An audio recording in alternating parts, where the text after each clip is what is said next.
Thank you very much. It's really nice to be here live in person. So welcome to everybody. And as the introduction said, we're going to be talking about maintaining a proactive approach to avoiding structural collapses. And it's a very timely topic. And I'd like to thank the organizers for really putting together this session. It's something I'm kind of looking forward to the discussions today. I hope we really get something going. But just a little bit on my background as to why I'm standing here and not sitting in the seats. I'm really here because Larry Kahn is not here. He was the original person they wanted to be the speaker. He was named an honorary member tonight in recognition of all his tremendous contributions to ACI. And he was supposed to go out to dinner with his wife, but I'm not sure that that's happening. But so he asked me to come here and take his place. And specifically, he wanted me to talk about education and existing building code issues. And I do plan on keeping this discussion and intro short so we can maximize our time for discussion. But my background, in May, it'll be 30 years since I graduated with my undergraduate degree, which where the heck did the time go? I do have teaching experience, both at the undergraduate and graduate level. Co-development, I was a chair of the ACI 562 committee, currently working with 318 sub C with Jim Harris. And I've also spent the better part of 3 years working on things related to code adoption, trying to get ACI 562 and some other things implemented into the ICC or the IEBC so that we can actually do some of these things where we're talking about preventing structural collapses. And so just a brief comment, a little bit about the title. Structural collapses preventing, obviously it's huge. There's no pro side. No one's actually in favor of structural collapses. So averting them is critical, but I think we got to step it up a notch. And contractors, how many people are contractors in the building, in the room? Okay. Contractors, you always talk about near misses. And that's an oops where nothing happened. Nothing bad really happened, but you learn from it. And I think what we really want to do is not prevent, obviously we want to prevent collapse, but I want to take it up a notch. I want to prevent unsafe conditions in existing structures. Collapses are rare, mega consequences, but if we prevent unsafe conditions, talking about elements with little or no reliability, talking about demand to capacity ratios exceeding whatever value that, those are the things that lead to collapses, and those are the things that we can, I think, prevent much more easily. And I think the issue right now is we're not doing either one well. And to give you an example, preventing collapses, this is a definite oops that a contractor had. And this is just, a guy was trying to do a column repair on a facade of a building. He didn't realize that maybe some of the bars, some of the stirrups were loose. The column bar buckled, and that caused 6 people to lose their apartment for about a week while that got repaired because they were really concerned about that column actually blowing out completely. That's the type of thing I think we can prevent. It would probably not have triggered a global collapse, but it certainly ruined somebody's week. So that's the type of thing I think we need to work on preventing. And a bigger issue is really this concept of durability. Structures deteriorate over time, and the stat that you hear a lot is that most repairs to existing concrete structures actually fail. It's like 50 to 80% of our repairs fail. That's bad. That's not very good performance.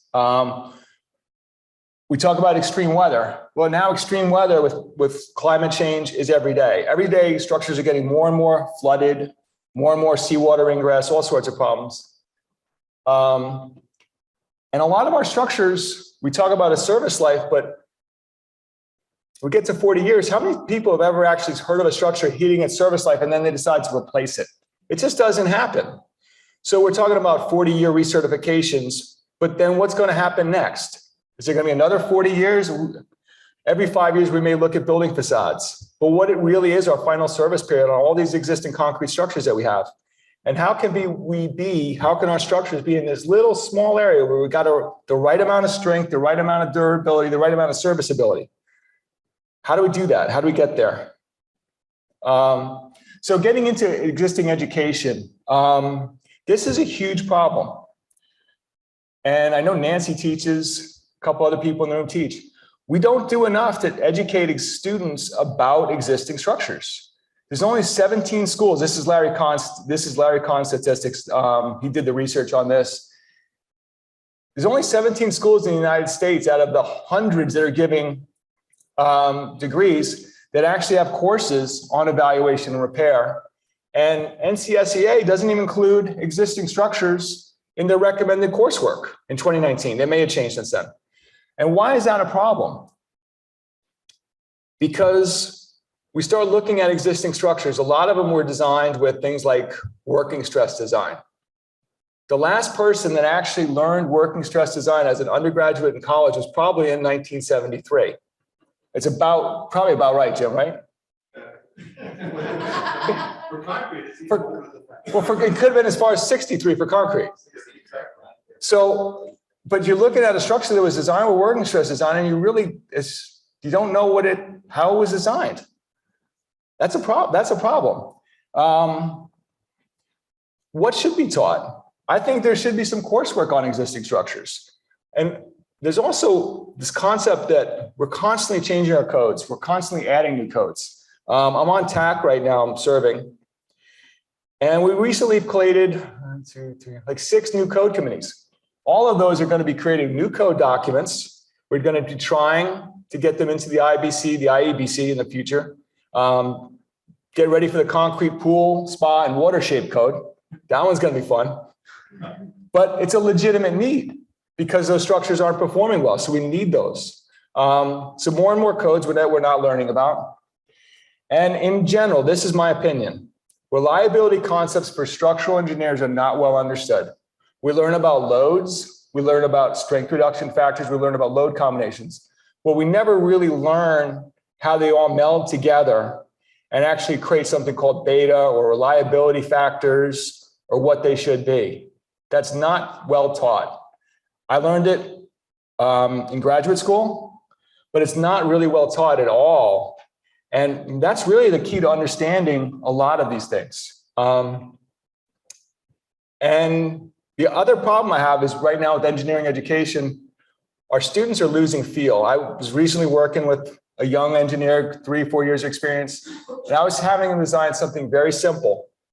And I kind of thought he would do it by hand. And he's just like, well, I'm having trouble with my RAM model. I'm like, dude, we got 3 members. Why do you need a RAM model? So the engineering students that we're having, they don't have a feel for structural engineering. But the problem also is now modern structures, this is my new quote, we can obtain really, really bad results faster with much greater inaccuracy. And that's a problem. So between not learning about existing structures and losing a lot of feel for design, we've created a lot of people that maybe they got to spend a lot more time training them. And that's a job for us as we're leading these things. We got to really work with this. And then we're going to get into 2 more slides. This is my least favorite topic. I think the International Existing Building Code, which is our general code. And for those of you that are international, I don't believe the international really belongs there. It's sort of a misnomer because I don't think it's used anywhere but the United States, but that's how the United States feels better. We put an international in front of our codes. Baseball World Series. Baseball World Series too. Love the World Series. But there's some major issues, I think, with the IEBC, which is the code we're supposed to use for existing buildings. And it starts with things like damage not being defined. So when is a structure damaged? You don't know because it's not defined. Is a construction defect in an existing structure, could be a design error, could be a construction error, is that a damaged structure? I don't know, it's not defined. Think about a structure where reinforcing steel is either severely misplaced. It doesn't have the code required strength. It just doesn't need it. It may or maybe it does, but it doesn't necessarily have it. Does that need to be repaired? Maybe. But is it damaged? Not per the IBC because they don't define it. So we could have structures that are very close, very unsafe, but the IBC will never tell you to fix them. The other problem with it, no concept of durability. As I said earlier, 80% of structures, up to 80% of repairs fail. And when you have the existing building code, doesn't even tell you to think about the durability of the repairs, that's a problem. And there's no content on evaluation. That's really the art. I mean, when you get into an existing structure, that's the art. Figuring out what's wrong and how bad it is, And a lot of times our job is to figure out how little we can do to make a structure safe. That's the art. And there's no information about that in the IBC. There's also a lot of industry opposition to strengthening codes. And I don't quite understand that. We're fighting it. We're going to be up there in Rochester, New York next week to try and keep the fight going. There is some concern about forcing mandatory strengthening, which these building codes are not doing. We're really addressing damage and eliminating creative solutions, which if you read through the ACI 562 code, it's nothing but pathways towards creative repairs. So I don't think that's an issue. So last slide, how are we going to prevent unsafe conditions? How are we going to keep structures safe? Educate. Consider durability a unique subject area. Let's talk about courses on assessment, developing those. The biggest thing, I didn't learn any of this stuff in school. I just got really lucky. I work with Randy Post and Moira Shupak. I work with some great people, still work with great people. And the critical thing is you got to just keep learning and you got to keep learning more stuff, but we can do better in terms of making codes. We can get ACI 562 as a first step into the IEBC. And I'm really interested in hearing what Brian and Pepe have to say about what's going on with existing structures and at-risk structures. New York State has mandated parking garage inspections every 5 years now. I think that's important. I think that's helpful. I'm pretty sure this is a parking garage that's been repaired. Does that look good? I think it looks awful. That's got some serious problems, and that's been repaired. We have facade ordinances, people accept them. Can we use that philosophy with existing structures a little bit more? Can we use that philosophy? So that's my spiel, and I'm looking forward to the rest of the presentations. Thank you.